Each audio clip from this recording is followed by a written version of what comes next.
What's up, everybody? Welcome back to the podcast. It is a beautiful 11-degree Fahrenheit Monday morning, and I just wanted to share with you a activity that I go through not every week, but most weeks, that I find very, very helpful, and it ties into this idea of the 3 to free. So if you're aware of my productivity system, or the HYPERFOCUS productivity system, as it is, I have a process where each day I sit down and I determine what's it look like to win the day. Because this is like the easiest thing. Like the easiest way to win the day is to first define what that looks like. And two, because you get to define it, you can make it as easy as you want.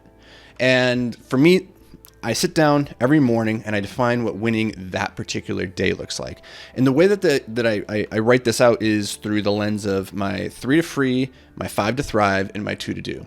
So the 3 to free is, what are the 3 activities that if I did nothing else for the entire day, if I could check those boxes, that it would signify a win? Like those are big, meaningful, big, impactful activities. Those are my 3 to free. The 5 to thrive are your 5 activities or the 5 big goals that you have, say, for the month or for the quarter. So they're larger, longer range targets that you're triangulating towards. And ideally, the 3 to free every single day should be moving you towards accomplishing those 5 to thrive.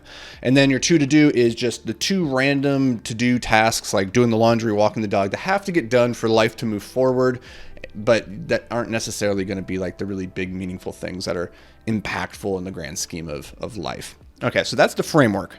What I do on a weekly basis, or I try to, I don't always do it, but seeing as how it is a Monday morning and I just completed it, I find it very, very helpful to take that idea of the 3 to free and apply it to the week. And just say, this week, what does it look like if I were to win this week? And our tendency, I think, is just to fill up our list with like a ton of stuff, because to-do lists are like Hydra. The more you cut off their heads, the more keep popping back up. And so a lot of us just kind of feel like we're on this endless hamster wheel. It's just spinning ever faster. Like you're checking off to-dos, but every time you do, another one pops up to take its place. And so it's not about the length of the list, it's about the quality. And to make it as high quality as possible, I tried to narrow down, what are my 3 big goals this week? If I was to move these projects forward or accomplish these tasks, that would be a fantastic week. And I'm a big fan of just that idea that less is more, or, to live a tranquil life filled with meaning and fulfillment, as Marcus Aurelius says, do less but better. And so what are those 3 things this week, seeing as how it's a Monday? And you might be listening to this later in the week, that's okay. But take this moment just to reflect.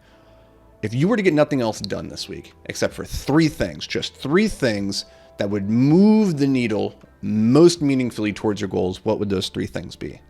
And then write them down, and then bake time into your calendar each day through the activity of time blocking to say, this is when I'm going to work on this activity and move the ball forward.